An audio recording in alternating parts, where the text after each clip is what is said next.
Thar classes के online platform में आपका हार्दिक स्वागत है।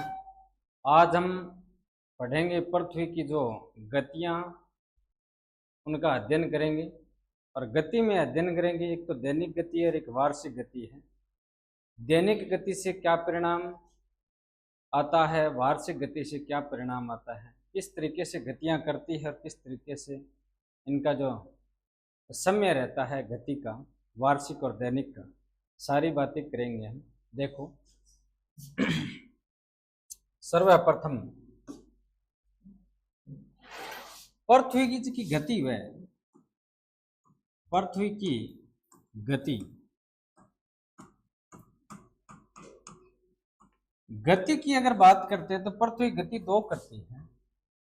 एक तो करती है दैनिक, एक तो कौन सी करती है, दैनिक गति करती है, और एक करती है वार्षिक गति, वार्षिक गति। इसमें क्या होता है, कंफ्यूज रहता है। कई बार ऐसे क्वेश्चन भी आते हैं जो हमें डबल माइंड कर देते हैं। इसमें अगर रट्टा लगाते हैं ना तो फिक्स है, क्वेश्चन गलत ही होगा। ठीक है, हाँ। तो दैनिक गति की अगर हम बात करते हैं और वार्षिक गति की बात करते हैं तो दैनिक गति में का समय जो रहता है वो लगभग की बात करते हैं हम, एग्जैक्ट की बात नहीं करेंगे। लगभग 24 घंटे में ये दैनिक गति होती है। ठीक है, कितने घंटे में, 24 घंटे में। लगभग की बात करते हैं, एग्जैक्ट की बात नहीं करते। और दैनिक गति का एक अन्य नाम भी है, वो नाम क्या है, परिभ्रमण कहा जाता है। ठीक है, और ये कितने घंटे में होती है, 24 घंटे में। अब बात करें अपन वार्षिक गति की, और वार्षिक गति ने एक नाम और भी ले आएंगे, परिक्रमण गति। क्या कहते हैं, परिक्रमण गति। ठीक है, ये लगभग की बात करते हैं। देखो कंसेप्ट अगर आप बढ़िया तरीके से समझ लेते हो तो डाटा तो अपने आप ही याद रह जाता है। ये लगभग 365 दिनों में ये गति वार्षिक होती है। कितने दिनों में, 365 दिनों में ये दो गति पृथ्वी करती है। अब पृथ्वी गति करती है ये तो मान लिया, लेकिन पृथ्वी गति किसके चारों ओर करती है, सूर्य के चारों ओर करती है। और अपने अक्ष पर घूमना क्या कहलाता है, दैनिक गति कहलाता है। ठीक है, परिभ्रमण या दैनिक गति कहलाता है। तो देखो किस तरीके से ये अपने अक्ष पर घूमती है और किस तरीके से ये चारों गति करती है, हम चित्र के द्वारा समझेंगे। देखो ये देखो, ये सूर्य है, ध्यान से समझना इनको, इन अंदर प्रश्न थारो गलत को नहीं बनी। सूर्य को जो प्रकाश है, पहला आप दैनिक गति समझा। दैनिक गति के मैं पृथ्वी आप गए अक्ष पर घूमे, पृथ्वी के करे आप गए अक्ष पर घूमे। ठीक है, अब बात समझ में आ गई कि थरे अक्ष पर घूमने का मतलब इन तरीकों घूमे। ठीक है, और इन तरीकों घूमे तो सूर्य को जो अब जो प्रकाश गिरे ऊपर है, एक साइड ही गिरे नहीं, एक साइड ही गिरे नहीं, ओ भाग तो फिर अप्रकाशित रहेगो, अप्रकाशित रहेगो तो इन आपा क्या बोलांगा, रात बोलांगा। क्या बोलांगा, और इसे क्या बोलेंगे, दिन बोलेंगे। ठीक है, ये बातें समझ में आ गई आपको। दिन और रात, जहां प्रकाश होता है वो दिन, जहां प्रकाश नहीं होता है वो क्या कहलाता है, रात। ये तो कौन सी गति होगी, हाँ, दैनिक या परिभ्रमण गति कहा जाता है। देखो उसके बाद अगर हम बात करते हैं कि दैनिक गति से तो दिन रात बनता है, दैनिक गति से तो क्या बनता है, दिन रात बनता है। और दैनिक गति से दिन रात बनता है तो दिन रात कभी छोटा भी होता है, कभी बड़ा भी होता है। ये भी हमने देखा है, कभी रातें छोटी तो कभी रातें बड़ी होती है। ठीक है, हाँ, जिस दिन नहीं गुजरता मिले बगैर क्या? हाँ देखो, अगर हम बात करते हैं इससे पहले, तो देखो उसमें क्या है, दैनिक गति में होता क्या है, दैनिक गति से दिन और रात का निर्माण होता है। दिन और रात का क्या होता है? हाँ, दिन और रात का निर्माण होता है। और ये गति का समय क्या रहता है? 24 घंटे। ठीक है। और पृथ्वी अपने अक्ष पर कितने डिग्री झुकी हुई है? हाँ, अक्ष पर कितने डिग्री झुकी हुई है? 23.5 डिग्री झुकी हुई है, झुकी हुई है। देखो उसके बाद अगर हम बात करते हैं कि वार्षिक गति, दैनिक गति की तो बात हो गई ना, अब करते हैं वार्षिक गति। अब वार्षिक गतियों के वह थाना ध्यान में तो ऋतुओं निर्माण हुआ के वह ऋतुओं निर्माण हुआ। अब बिया अगर अपन देखा तो देखो एक चीज मैं थान दिखाऊं, पहला बिया अगर आप देखा तो ताप कटिबंध आप पढ़िया नहीं? पढ़िया कौन पढ़िया? ताप कटिबंध है।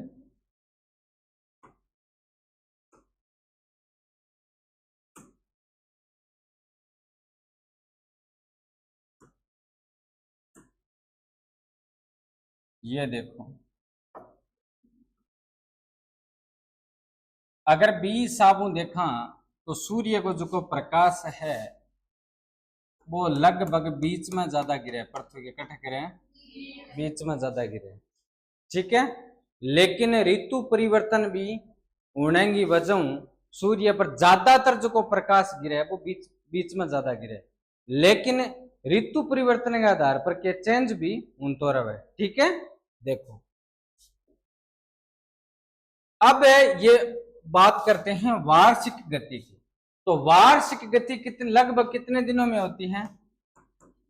लगभग 365 दिनों में। अब ध्यान से समझना इनकी कहानी। ये पृथ्वी है, ये चारों ओर क्या लगाती है? चक्कर लगाती है, और अपने अक्ष पर क्या करती है? घूमती है। घूमने से तो दिन रात बनता ही बनता है। अब अगर ये 23.5 डिग्री पर न झुकी हुई होती तो ऋतुएं कभी नहीं बनती। हाँ, ऋतुएं बनने का कारण ही एक है, 23.5 डिग्री पर क्या झुकेड़ी है। भी झुकने के कारण ही ऋतु को, नहीं तो सूर्य को जो प्रकाश है वो पृथ्वी के पड़ा बीचों बीच पड़ा, ज्यादा जो 23.5 के बीच में पड़ा। लेकिन झुकने के कारण है कदी तो प्रकाश ऊपरले भाग में ज्यादा पड़े यानी उत्तरी गोलार्ध में, और कदी प्रकाश है दक्षिणी गोलार्ध में ज्यादा पड़े, और कदी स्थिति आवे क्या बीच में ज्यादा पड़े। ठीक है। देखो अब ध्यान से समझना, टाबरो कहानी समझ में कोनी आवे। क्यों कोनी आवे? कि आपा छोटी क्लासा के अंदर है इन चीज ने बढ़िया तरीकों प्रैक्टिकल रूप समझ को नहीं पावा, और प्रैक्टिकल रूप समझिया को नहीं पावा। क्या गवर्नमेंट स्कूल है चाहे प्राइवेट स्कूल है, बिगन प्रैक्टिकल करने वालों समान को नहीं है, समान को नहीं है, तो वो थाने बढ़िया तरीके दिखा कौन सके। तो मैं थाने दिखाऊंगा। देखो थाने ध्यान है तो एक चीज मैं पहला बताऊंगा। 1 मिनट रुको, 1 मिनट। ये रहा सूर्य को जो प्रकाश पड़ा है वो 3 रेखा के बीच में ज्यादा पड़ा है। कितनी रेखा के बीच में? हाँ, अन अक्षांश रेखा बोला है बाबी समझाशा, अक्षांश रेखा है तो 0 डिग्री रेखा ये ऊपरली साइड। हाँ, ये कौन सी रेखा है? कर्क रेखा है। ये कौन सी है? और ये कौन सी है? मकर रेखा है। ठीक है। ये उत्तरी ध्रुव है और ये दक्षिणी ध्रुव है। ये कौन सा है? उत्तरी ध्रुव है, और ये कौन सा है? दक्षिणी ध्रुव है। समझ आ गई बात के?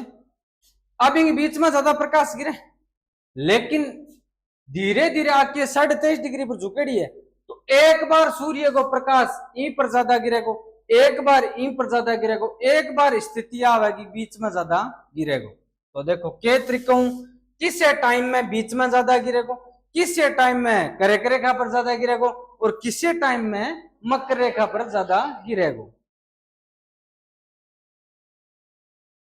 ये देखो, ये पृथ्वी है।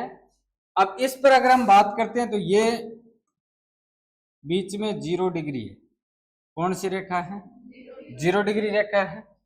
और 0 डिग्री ये कौन सी रेखा है? कर्क रेखा है। कौन सी है? और ये कौन सी है? मकर रेखा है। अब 0 डिग्री रेखा से ऊपर कौन सी है? कर्क। और 0 डिग्री से नीचे कौन सी है? मकर रेखा। अब सूर्य को जो प्रकाश पड़े वह पृथ्वी कितना डिग्री झुकेड़ी है? 23.5 डिग्री झुकेड़ी है। झुकेड़ी है तो थे बताओ सूर्य को प्रकाश ज्यादा किसी पर ज्यादा पड़ेगा? अब देखो झुकेड़ी है, इन त्रिकोण झुकेड़ी है, तो बताओ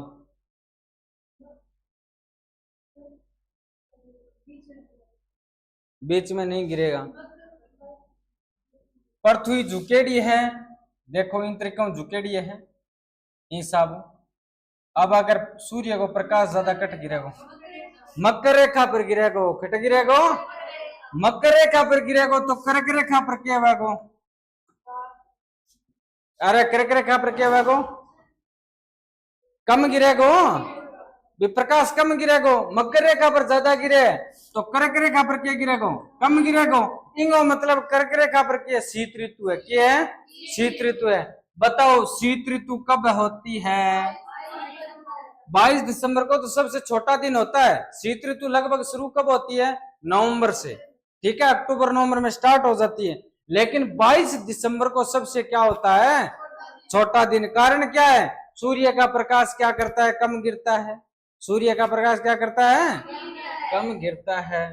अरे कम गिरने की वजह हुई मतलब दिन के रहे छोटो रहे, रात के वह बड़ी वह। कारण है पृथ्वी कितना डिग्री पर झुकेड़ी है? 23.5 डिग्री पर झुकेड़ी है। अब देखो ये तो दिसंबर के महीने में यहां है। बिंगाबाद का माह धीरे धीरे यहां क्या आ जाएगी? जनवरी। क्या आ जाएगी? जनवरी। और ये क्या आ जाएगी? फरवरी। और ये क्या आ गया? मार्च। अब मार्च के अंदर है जबकि ए रेखा है, एक तो 0 डिग्री है, एक कर्क है और एक मकर है। अब इन टाइम के अंदर अपना का दिन रात हुआ बराबर हुआ। जितो टाइम दिन को है बितो टाइम क्या हुआ रात को है।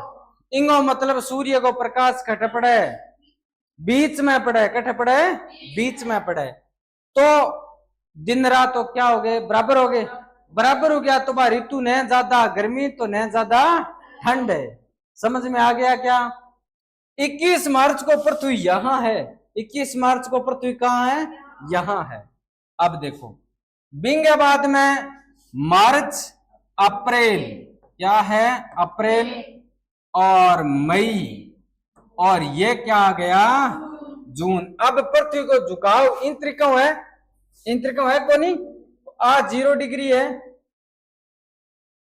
आ 0 डिग्री रेखा है, आ किसी रेखा है, कर्क रेखा है, आ किसी रेखा है। अब सूर्य को प्रकाश बताओ अगर यहाँ झुकेड़ी है तो किसी पर ज्यादा गिरेगो? कर्क रेखा पर। किसी पर है? कर्क रेखा पर। बताओ आपने गर्मी पड़ेगी कौन पड़ेगी? अगर आपने गर्मी पड़ेगी तो किसे दिन सब बड़ो दिन किसो है भाई? सूर्य को प्रकाश ज्यादा रह जाती तो आपने गर्मी पड़ेगी। तो 21 जून को दिन के वह बड़ो है, रात के वह छोटी वह, रात के वह छोटी वह। तो बताओ अब मकर रेखा पर क्या कम पड़े तो मकर रेखा पर क्या होगी? शीत ऋतु। कौन सी होगी? शाबाश, कौन सी होगी? शीत ऋतु। ये प्रैक्टिकल रूप से अच्छी तरीके से समझ में आता है। बिंगाबाद में देखो जून है, ये क्या है? जुलाई, और ये क्या है? अगस्त। और यहां सितंबर में पृथ्वी कहां आ गई? यहां आ गई। ठीक है, यहां आने पर दिन रात क्या हो जाएगा? क्यों? कारण क्या होता है? अरे कारण क्या है? कारण यह बेटा क्या सूर्य को प्रकाश पृथ्वी के पड़ा है, बीचों बीच पड़ा है। सूर्य को प्रकाश के पड़ा पृथ्वी के, तो दिन रात क्या हो गया, बराबर हो गया, कौन हो गया, न ज्यादा गर्मी तो न ज्यादा ठंड। लेकिन ये वर्षा ऋतु भी कहलाती है। क्यों कहलाती है, क्योंकि ये जो जून के महीने में जल क्या होता है, वाष्प होता है, अपने वर्षा होती है। क्या होती है, वर्षा होती है, ठीक है। लेकिन दिन रात क्या रहते हैं, लगभग समान रहते हैं। बिंगवाद में देखो, सितंबर आ गयो तो अक्टूबर और नवंबर और दिसंबर, तो बताओ वो स्थिति आ गई ना, धीरे धीरे आती है। तो पृथ्वी का जो सूर्य का जो प्रकाश है वो पृथ्वी पर कौन से गोलार्ध में ज्यादा गिरने लगता है, दक्षिण में। कौन से गोलार्ध में, दक्षिण गोलार्ध में। और जब पृथ्वी 21 मार्च के बाद में कौन सी रेखा पर ज्यादा सूर्य का प्रकाश गिरता है, कर्क पर। कौन सी रेखा पर गिरता है, दिन रात कब समान होते हैं,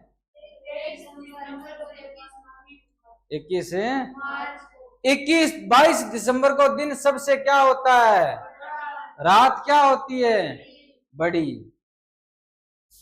और 21 जून को, अब थाने पूछ ले क्या 22 दिसंबर को अगर कर्क रेखा पर सूर्य का प्रकाश कम गिरता है तो ज्यादा कहां गिरता है, 21 जून को सूर्य का प्रकाश कर्क रेखा पर ज्यादा गिरता है तो कम कहां गिरता है, मकर रेखा पर। कौन सी रेखा पर, मकर रेखा पर। ये बात समझ में आई कि नहीं आई। इन तरीकों ऋतु परिवर्तन में अगर 23.5 डिग्री पृथ्वी नहीं झुकेड़ी वार है तो सूर्य को प्रकाश, वो ऋतु को कभी के को नहीं मारा, परिवर्तन को नहीं मारा। समझ में आ गई की बात। अब की बात एक है क्या, जगह ध्रुव है, उत्तरी ध्रुव है और दक्षिणी ध्रुव है। आ पर 6 महीना रात 6 महीना दिन रहे, इंगो के कारण है,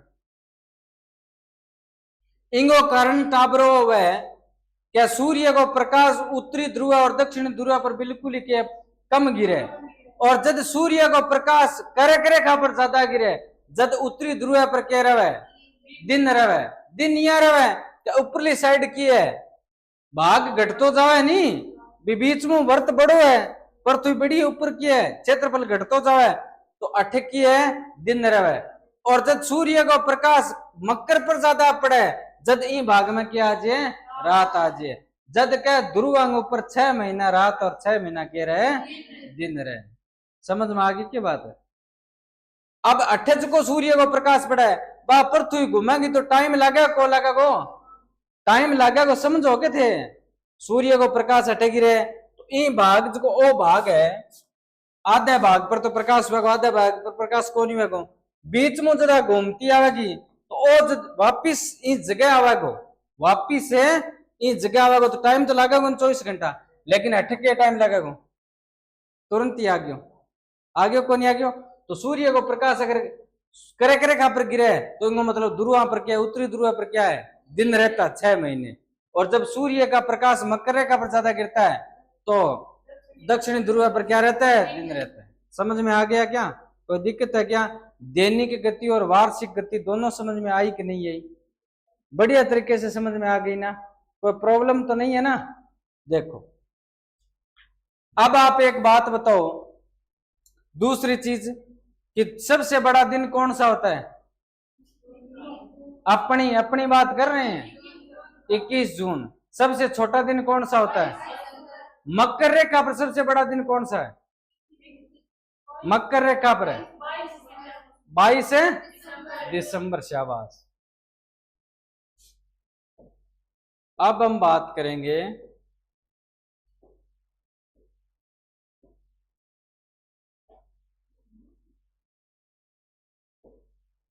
इसकी बात करेंगे अक्षांश, जो पृथ्वी का जो प्रकाश है वो कहां तक कैसे गिरता है उसकी बात करेंगे। देखो ज्यादातर की बात करें, ये तो ऋतु परिवर्तन की बात हो गई ना। अब हम प्रकाश की बात करेंगे। भाई ताप कटिबंधों में जो पृथ्वी को, पूरी पृथ्वी को कितने ताप कटिबंधों में निर्धारण किया है, 3 में, कितने में? 3 में। ये 0 डिग्री रेखा है, ये कौन सी रेखा है? 0 डिग्री रेखा है। ये 23.5 डिग्री रेखा नॉर्थ लैटिट्यूड, ठीक है, यानी कर्क रेखा उत्तरी गोलार्ध में। ये 0 डिग्री रेखा है, वो पृथ्वी को कितने भागों में बांटती है? 2 भागों में बांटती है। कितने भागों में बांटती है? 2 भागों में। अब जो सूर्य का अधिकांश प्रकाश है वो पृथ्वी के 23.5 के बीच में गिरता है। इस 0 डिग्री से ऊपर कितने वृत्त है? 90 वृत्त है। कितने वृत्त है? और इस 0 डिग्री से नीचे कितने हैं? 90 वृत्त है। 90 और 90 कितने हो गए? 180, 181। क्योंकि सबसे बड़ा वृत्त कौन सा है? 0 डिग्री, आप देख रहे हो। और सबसे छोटा वृत्त कौन सा है? 90। समझ में आ गया क्या? कोई दिक्कत है क्या? सूर्य का जो प्रकाश है पूरी पृथ्वी को कितने ताप कटिबंधों में निर्धारण किया? 3 में किया। कितने ताप कटिबंधों में निर्धारण किया? तो यहां प्रकाश सूर्य का ज्यादा गिरता है। क्या करता है? ज्यादा। तो इस भाग को हम क्या कहेंगे? शाबाश, इस भाग को क्या कहेंगे? उष्ण कटिबंध। उष्ण कटिबंध कहेंगे। क्या कहेंगे? उष्ण कटिबंध कहेंगे। और इस भाग को क्या कहेंगे? ये जो आपको दिखाई दे रही है ये रेखा कौन सी है? 66.5 डिग्री नॉर्थ लैटिट्यूड, ठीक है। तो इसको हम क्या कहेंगे? इससे ऊपर जो भाग है जो रहता है वो किस तरीके से है? शीत। इसे हम क्या कहेंगे? शीत कटिबंध। क्यों कहेंगे? क्योंकि यहाँ सूर्य का प्रकाश, सूर्य की किरणें तिरछी गिरती है। क्या गिरती है? तिरछी गिरती है। तो ये जो भाग है बीच वाला, ये जो भाग, ये क्या कहलाएगा? 23.5 से लेकर 66.5 के बीच में क्या कहलाएगा?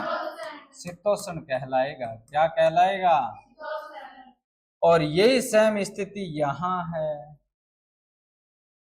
ये भाग क्या कहलाएगा? और ये भाग क्या कहलाएगा? शीतोष्ण। वही मापन रहेगा 23.5 से 66.5 साउथ, ठीक है। कोई दिक्कत है क्या? 66.5 से 90, 66.5 से 90 का भाग क्या कहलाएगा? शीत। ये तो ताप कटिबंधों में निर्धारण किया है। अक्षांश रेखाएं जलवायु निर्धारण करने के लिए काम आती है। समझ में आ गया क्या? किस स्थान की कौन सी जलवायु है इसका निर्धारण अक्षांश रेखाओं के माध्यम से किया जाता है। समझ में आ गया? जलवायु किसे कहा जाता है? कि 30, हाँ, जलवायु किसे कहा जाता है? 30 वर्षों की वायुमंडलीय दशा का सम्मिलित रूप क्या कहलाता है? मौसम। कुछ समय की वायुमंडलीय दशा का सम्मिलित रूप क्या कहलाता है? और ऋतु कुछ महीनों की। हाँ, तो तभी तो हम कह सकते हैं ना, ये ऋतु परिवर्तन बताइए, जलवायु बताइए क्या? ये शीत जलवायु थोड़ी बताइए, ये ऋतु परिवर्तन है। जलवायु और ऋतु में फर्क है ना। जलवायु तो 30 वर्षों का वायुमंडलीय दशा का सम्मिलित रूप है, और ऋतु कुछ महीनों की, मौसम है कुछ समय का, ठीक है। अब हम बात करेंगे, तो इसमें एक बात बताओ, यहां बर्फ ज्यादा कहां गिरेगी? बर्फीला इलाका कौन सा होगा? उत्तरी गोलार्ध और दक्षिणी गोलार्ध, ठीक है। सूर्य का प्रकाश ज्यादा बीच में गिरेगा, ठीक है।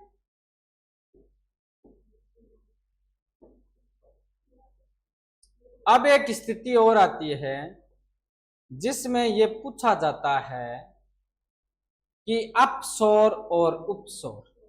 यह रीट भर्ती परीक्षा 2021-22 के पेपर में आया था कि अपसौर और उपसौर। अधिकांशतः प्रश्न गलत हुए थे लोगों के, जिस नॉर्मल है, लेकिन हम क्या करते हैं? ज्योग्राफी को रटते हैं।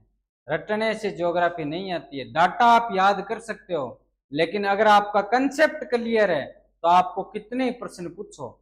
जैसे मैंने बताया था ना बढ़िया तरीके से, कर्क रेखा पर सबसे बड़ा दिन कौन सा है, लेकिन मकर रेखा पर है। अब बताओ याद करने की जरूरत है क्या? एक बार कंसेप्ट क्लियर कर दिया। अब आप ये भी नहीं कहोगे सर बीच में सूर्य के बीच में जब प्रकाश गिरता है तो फिर आप हमारे यहाँ जलवायु फिर शीत कैसे होती है? वो जलवायु नहीं है, वो क्या है, ऋतु है। ठीक है, जलवायु तो मतलब 30 वर्षों का अध्ययन करते हैं हम, वायुमंडलीय का सम्मिलित रूप होता है, और ऋतु में क्या होता है, कुछ महीने। अब देखो उपसौर और अपसौर, देखो इनको याद रखने के लिए आप एक ट्रिक है मेरे पास है। उपसौर का मतलब होता है नजदीक आना, और अपसौर का मतलब क्या होता है, जब पृथ्वी वार्षिक गति करती है और परिक्रमण गति करती है। ये देखो बढ़िया तरीके से समझो, ये देखो ये जब गति करती है तो कई बार पृथ्वी सूर्य के नजदीक आ जाती है और कई बार सूर्य से क्या चली जाती है, दूर चली जाती है। ठीक है ना? देखो तो दूर जाने को हम कहते हैं अपसौर, क्या कहते हैं, अपसौर, और नजदीक आने को क्या कहते हैं, उपसौर कहते हैं। ये बात समझ में आ गई? अब सर नजदीक कब आती है और दूर कब जाती है? सूर्य के पास पृथ्वी नजदीक आती है, एक समय आता तब दूर चली जाती है, और एक समय आता तब नजदीक आ जाती है। ठीक है, ये होता भी है, होता है ना। कई बार आदमी के नजदीकियां थोड़ी ज्यादा बढ़ जाए, कई बार बुराइयां भी थोड़ी ज्यादा बढ़।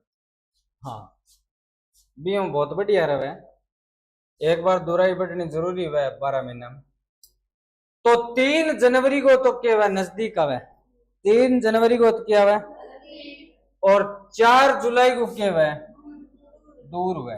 दूर उड़न के काम और नजदीक उड़न के काम।